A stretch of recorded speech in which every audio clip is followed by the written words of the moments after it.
हम लोग पिछले वीडियो में इलेक्ट्रिक करंट का 5 न्यूमेरिकल पढ़े थे, उसके बाद आज हम लोग कुछ और थ्योरी बच गया था, उसको हम लोग कवर करेंगे। तो आज का क्वेश्चन है हमारे पास, महत्तम शक्ति प्रमेय क्या है। VBI है क्वेश्चन पूछा गया है। देखिए बाबू, यही सब क्वेश्चन छूट जाता है एग्जाम में। ये सब क्वेश्चन जल्दी आप किसी भी टीचर को देखिएगा छोड़ ही देते हैं, ठीक है, लेकिन ये छूटना नहीं चाहिए, आपके एग्जाम में आते हैं। देखिए है क्या, इसके बारे में समझें। छोटी छोटी बातें हैं, ज़्यादा दिमाग नहीं लगाना है। देखिए पहले हम लोग लिखे हैं, कैसे लिखेंगे उसके बाद इसको बारीकी से समझेंगे। देखिए किसी बैटरी या सेल, समझ रहे हैं ना, या अन्य विद्युत शक्ति संयंत्र, माने और कहीं पर भी उसके पावर स्टोर करने की क्षमता हो, द्वारा बाह्य परिपथ में उपलब्ध शक्ति को, फिर से समझिए, किसी बैटरी द्वारा बाह्य परिपथ में उपलब्ध शक्ति को महत्तम होने के लिए बैटरी का आंतरिक प्रतिरोध बाह्य परिपथ में लगे प्रतिरोध के बराबर होना चाहिए। माने कहने का मतलब है कि किसी बैटरी द्वारा बाह्य परिपथ में उपलब्ध शक्ति को महत्तम होने के लिए, मैक्सिमम होने के लिए, बैटरी का आंतरिक प्रतिरोध मतलब स्मॉल आर, बाह्य परिपथ में लगे प्रतिरोध मतलब कैपिटल आर के बराबर होना चाहिए। इस शर्त को महत्तम शक्ति प्रमेय कहते हैं। थोड़ा बारीकी से इसको हम लोग समझने का प्रयास करते हैं। देखिए, जैसे कि अगर इस तरह से आप सेल लिखते हैं, ये है ना, तो ये भी सेल है, तो इसको कहते हैं विद्युत वाहक बल, इसकी आंतरिक प्रतिरोध आर, ऐसे भी डिनोट कर सकते हैं। या इसी को हम लोग ऐसे करके ऐसे भी कर देते हैं कि ये विद्युत वाहक बल ये आर, तो ये भी सेल ही है, बैटरी ही है, ठीक है, एक तरह से। तो देखिए वही चीज़ है ये, इसकी विद्युत वाहक बल ही, इसकी आंतरिक प्रतिरोध आर, ये जो डॉट डॉट करके इस तरह से मैंने लिखा है, तो ये क्या है, एक सेल है, बैटरी है, ठीक है। और एक बाह्य प्रतिरोध कितना है, आर है, इसमें करंट कितना है, आई है। देखिए मैक्सिमम होने के लिए, उपलब्ध शक्ति को महत्तम होने के लिए इस प्रतिरोध और इस प्रतिरोध को क्या होना पड़ेगा, बराबर होना पड़ेगा, ठीक है। तो उसको प्रूफ करना पड़ेगा, ठीक है। तो अब देखिए मैंने कुछ लिखा, फिगर बना के लिखिएगा आप। विद्युत वाहक बल ई तथा आंतरिक प्रतिरोध आर के एक सेल से बाह्य प्रतिरोध आर से प्रवाहित विद्युत धारा आई है। फिर से देखिए, विद्युत वाहक बल ई तथा आंतरिक प्रतिरोध स्मॉल आर के एक सेल से बाह्य प्रतिरोध आर से प्रवाहित विद्युत धारा आई है, ठीक है। इतना तक नोट कर लीजिए, उसके बाद हम लिखते हैं, ठीक है। देखिए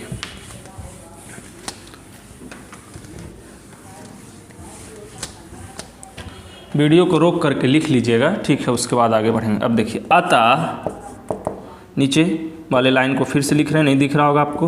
अतः बाह्य प्रतिरोध द्वारा उपयुक्त शक्ति, बाह्य प्रतिरोध द्वारा उपयुक्त शक्ति, तो हम लोग पिछले बार पढ़े थे, पिछले क्लास में, शक्ति P = I² मान लेते हैं। P = I²R, तो I क्या होता है, V/R होता है। V क्या होता है, विभव होता है। तो विभव के जगह यहाँ E है, R प्रतिरोध के वो है, दो गो, एगो R एगो छोटा वाला R, तो ये R, तो ये I = D होगा ना।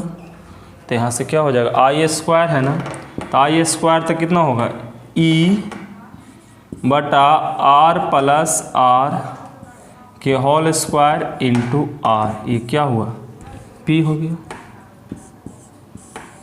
ये आपका शक्ति निकला। प्रूफ करके लाना क्या था, मैंने देखा था, यानी आंतरिक प्रतिरोध = बाह्य प्रतिरोध, ये लाना है आपको, ठीक है। तो आप इसको पहले नोट करिए यहाँ तक, उसके बाद आगे हम लोग चर्चा करते हैं।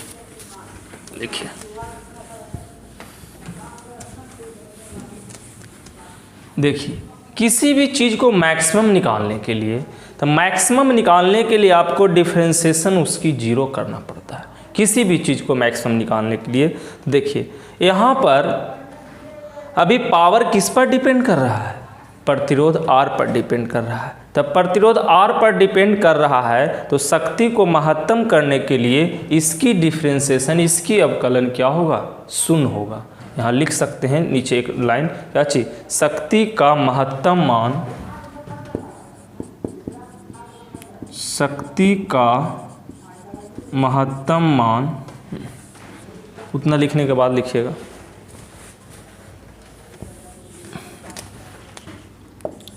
शक्ति का, ध्यान दीजिए, महत्तम मान निकालने के लिए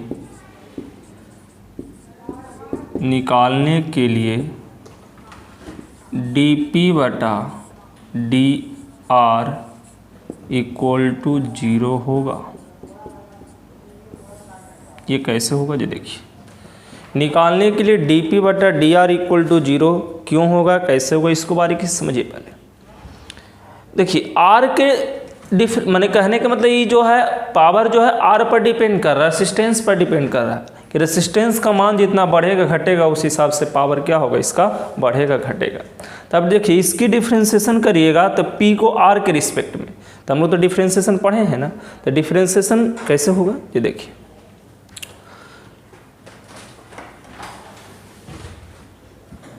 देखिए इसको कैलकुलेट कीजिएगा तो कितना होगा, E²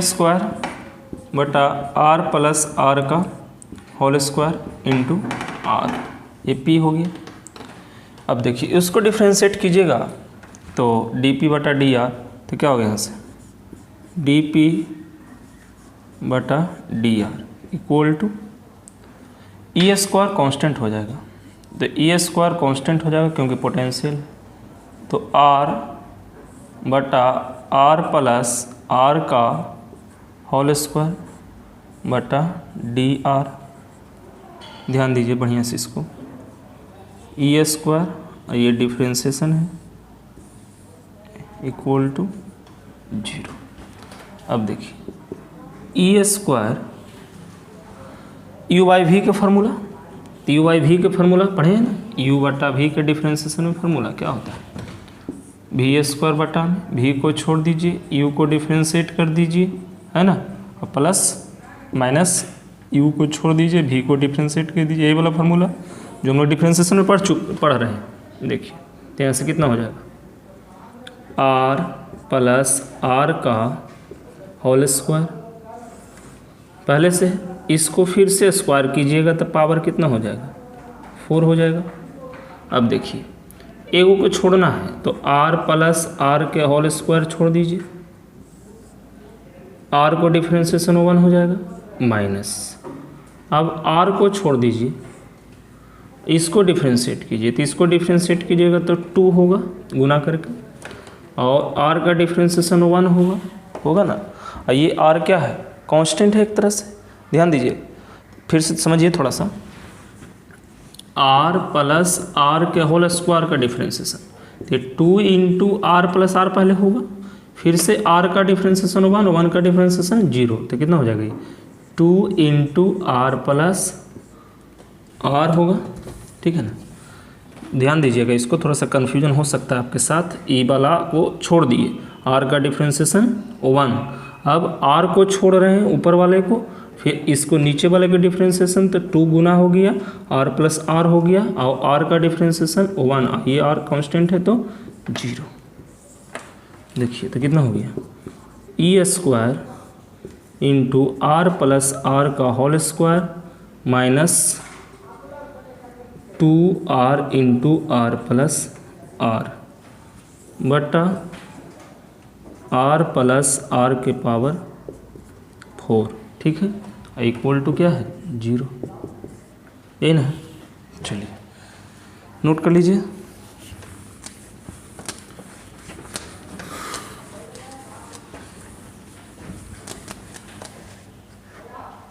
रोक दिए हैं।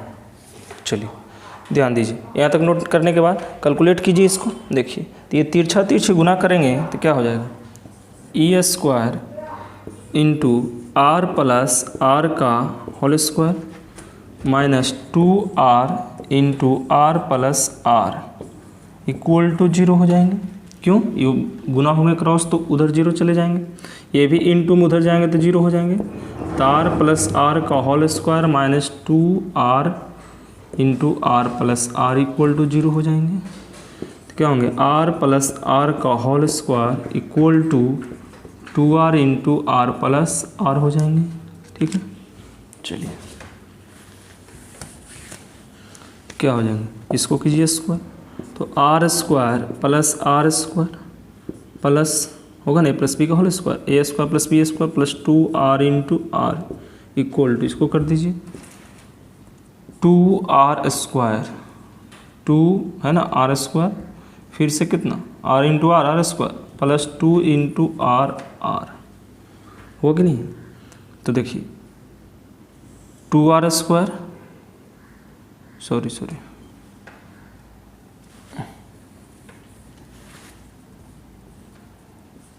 2r स्क्वायर है, थोड़ा कैलकुलेट करना पड़ेगा। देखिए तो 2r स्क्वायर आर स्क्वायर है ना, उधर भेज दीजिए तो कितना, ये 2r ये कैंसिल, कितना हो जाएगा r square equal to 2r square minus r square होगा ना। तो यहाँ से क्या हो जाएगा, r square equal to r square होगा, इसीलिए लिख सकते हैं आर इक्वल टू आर। यही शर्त है किसका, महत्तम शक्ति प्रमेय का। ठीक है, यही महत्तम शक्ति प्रमेय का शर्त है, यही महत्तम शक्ति प्रमेय का शर्त है। ठीक है, देखिए 2 नंबर में अगर एग्जाम में आवे तो आप महत्तम शक्ति प्रमेय किसे कहते हैं तो आप वहीं तक लिख सकते, कोई दिक्कत नहीं है ज़्यादा। और इसको जब लॉन्ग में पूछे 2 नंबर में रहे तो आप यहाँ से डायरेक्ट लिख दीजिएगा वो, उसके बाद एक फिगर बना दीजिए, ये वाला फार्मूला खाली लिख दीजिएगा, कुछ लिखने की ज़रूरत नहीं। लेकिन लॉन्ग में पूछे तो आप इसको यहाँ तक प्रूफ कीजिएगा। ठीक है, थैंक यू। चलिए हम लोग अभी पढ़ेंगे न्यूमेरिकल 2 है, इसको हम लोग देखते हैं। क्वेश्चन कह रहा है 200 वोल्ट पर कार्य करने वाला एक हीटर 5 एम्पियर धारा लेता है तो 10 मिनट में उत्पन्न ऊष्मा का परिमाण निकालें।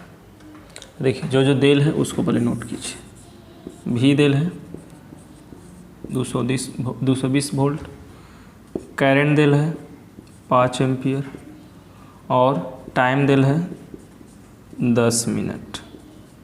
10 मिनट को सेकंड में बदल दो, कितना 600 सेकंड। निकालना क्या है, उत्पन्न ऊष्मा। तो ऊष्मा निकालने क्या निकालना पड़ेगा, बड़ी सोचो। तो ऊष्मा निकालने के लिए जैसे हम लोग पढ़े थे H = I² RT, तो प्रतिरोध वगैरह यहाँ पर नहीं दे रहे हैं, जैसे पढ़े थे ना H = I² RT। तो H = I² RT तो प्रतिरोध नहीं है, तो प्रतिरोध नहीं है तो V = IR पढ़े थे। तो V बराबर IR जो पढ़े थे तो R इक्वल यहाँ से क्या पढ़ेंगे, V/I पढ़ेंगे। तो यहाँ से क्या होगा I² × V/I × T। तो I से I कैंसिल, तो क्या हो गया IVT हो गया, IVT VIT जो समझे। तो यहाँ से क्या कह रहा है, उत्पन्न ऊष्मा, उत्पन्न ऊष्मा। तो उत्पन्न ऊष्मा H = लिख सकते हैं आप IVT। I का मान 5, V का मान 220, T का मान 600 सेकेंड। तो कितना हो कैलकुलेट कर लेना है। देखिए 6×5 = 30, 22×3 = 66 पर 4 0 हो जाएगा ना, देख लीजिए 6×5 = 30 तो 1 0 बढ़ेगा और 22×3 = 66, तो कितना 0, 3 पहले से एक और होगा 4। तो क्या है ऊष्मा किस में, जूल में। ठीक है, ज़्यादा हो तो ऐसे लिखिए 6.6 × 10⁵ जूल, यही आपका उत्पन्न ऊष्मा होगा। छोटी छोटी क्वेश्चन है, इसको ध्यान रखिएगा। देखिए नेक्स्ट क्वेश्चन क्या कह रहा है, नेक्स्ट क्वेश्चन नोट कर लीजिए इसको।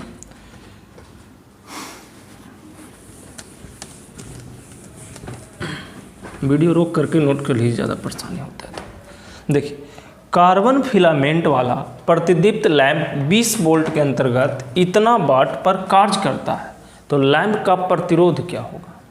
देखिए, जो दिल उसको नोट कीजिए। V इक्वल टू 20 वोल्ट और पावर दिल है P इक्वल टू 2.5 वाट, और तो R इक्वल टू क्या होगा? तो देखिए, एक फार्मूला पढ़े थे अभी हम लोग, वहाँ से भी निकाल सकते हैं। जैसे P बराबर पढ़े ना, P बराबर VI, ये भी पढ़े ना, P बराबर VI। चलिए, तो P बराबर VI से भी निकल सकता है, तो I नहीं देल है, तो I के जगह R का प्रयोग कीजिए। तो ओम के नियम V इक्वल टू IR, तो R इक्वल टू V बटा I, तो क्या होगा? V इंटू I, R लेना है ना, तो R इक्वल टू V बटा I, तो V बटा I यानी कितना? V स्क्वायर बटा I। चलिए, तो यहाँ से क्या हो जाएगा? देखिए, P इक्वल टू, अच्छा हम लोग को निकालना है R, तो यहाँ से R ही के रूप में कन्वर्ट करना था। V इक्वल टू IR, तो R इक्वल टू V बटा I, R ही के रूप में कन्वर्ट करना है, तो R के रूप में, तो V का मान निकाल लीजिए, रख दी direct V, I R into I, तो कितना होगा? I स्क्वायर इंटू R, कुछ बराबर P बराबर, तो P बराबर कितना हो गया? I स्क्वायर इंटू R, तो R निकालना। अच्छा, V देल है, ठीक तो था हम लोग के पास, खाली P के रूप में कन्वर्ट कर लेना। यहाँ से करिए ना, क्या दिक्कत है? I इक्वल टू क्या हो जाएगा? V बटा R, यहाँ क्या होगा? V बटा R का होल स्क्वायर इंटू R, तो कितना हो गया? देख लीजिए, V स्क्वायर बटा R स्क्वायर इंटू R, तो एक R कैंसिल, V स्क्वायर बटा R, यहाँ से भी निकल जाएगा आपका, यही मेन फार्मूला याद रखना। तो क्या हो गया? V, तो कितना?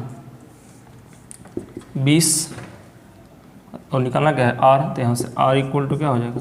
R equal to V square बटा P, तो V का मतलब 20 गुना 20 पावर कितना है? 2.5, कितना हो गया? 400 बटा 2.5 बटा 10, ठीक है, तो 25, 16 से कट जाएगा लगभग, हाँ, तो कितना हो जाएगा? 160 ओम हो जाएगा आपका, यानी R का मान कितना हो गया? 160 ओम। ठीक है, बस फार्मूला दिमाग में रखिए, उसके बाद क्वेश्चन बनते चलेंगे। ठीक है, नोट कीजिए, एक क्वेश्चन और देते हैं। देखिए, इस चैप्टर में कुछ छोटे छोटे क्वेश्चन होते हैं जो बार बार आते हैं आपको, उसको हम नोट कर रहे हैं। जैसे देखिए, किरचॉफ का नियम पढ़े थे, किरचॉफ का 2 नियम पढ़े, प्रथम नियम, द्वितीय नियम। प्रथम नियम को क्या बोले थे? प्रथम नियम को बोले थे जंक्शन रूल, दूसरा को क्या बोले थे? लूप रूल या लूप लॉ। ठीक है, तो प्रथम नियम किस सिद्धांत पर? तो आवेश संरक्षण के सिद्धांत पर। द्वितीय नियम किस सिद्धांत पर? ऊर्जा संरक्षण के सिद्धांत पर। क्वेश्चन पूछा गया है दोनों। हीट स्टोन ब्रिज से मापा जाता है, बार बार क्वेश्चन कंफ्यूजन करेगा। हीट स्टोन ब्रिज से मापा जाता है उच्च तथा निम्न प्रतिरोध दोनों याद रखिएगा, उच्च तथा निम्न प्रतिरोध दोनों। ऑप्शन रहेगा उच्च प्रतिरोध, निम्न प्रतिरोध, दोनों, तो दोनों। विद्युत परिपथ की शक्ति, ये फार्मूला तीनों याद रखना है। P बराबर VI, V की जगह IR, तो क्या हो जाएगा? I स्क्वायर R, I बराबर V बटा R रखिएगा, तो V स्क्वायर बटा R। तीनों फार्मूला दिमाग में रखना है आपको। चलिए, 3 क्वेश्चन हो गया ऑब्जेक्टिव के लिए, बहुत बार इसे पूछा गया है। एक यूनिट को हम लोग बोलते हैं 1 किलोवाट घंटा। इसका क्या होता है? 3.6 गुना 10 के पावर 6 जूल, कभी कभी 36 गुना, तो 10 के पावर कितना? 5 जूल हो जाएंगे। ठीक है, इलेक्ट्रॉन वोल्ट, बार बार क्वेश्चन आता है, इलेक्ट्रॉन वोल्ट किसका मात्रक है, या इलेक्ट्रॉन वोल्ट से किस चीज़ को मापा जाता है? तो ऊर्जा को मापा जाता है, ऊर्जा का ये मात्रक है। याद रखिए, इलेक्ट्रॉन है, ये वोल्ट है। 1 इलेक्ट्रॉन वोल्ट, इसकी वैल्यू कितना होती है? तो 1 इलेक्ट्रॉन वोल्ट इक्वल टू 1.6 गुना 10 के पावर -19 जूल होती है।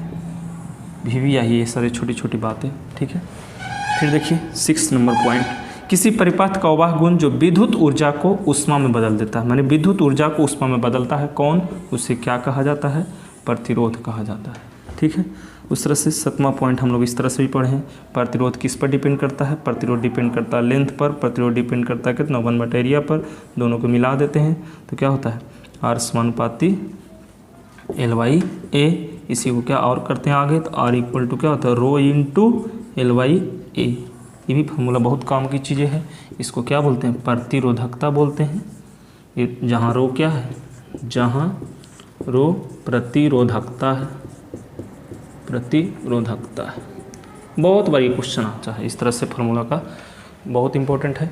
ठीक है, तो ये सारे टॉपिक को एक बार पढ़ लीजिए, कंप्लीट पढ़ लीजिए। अच्छा लगे तो अपना शेयर कर दीजिए, दूसरे को भी बता दीजिए क्या चल रहा है। ठीक है, और हम लोग ये टॉपिक बहुत हद तक क्लियर किए हैं। इसमें 2 बातें और बच गया है, कार्बन वाला, कार्बन कलर कोड, और एक पोटेंशियोमीटर। 2 टॉपिक और बचा है, बाकी इलेक्ट्रिक करंट कंप्लीट हुआ। ठीक है, और जो अगर दिक्कत लगे आप उसको कमेंट करके बताइए। Thank you.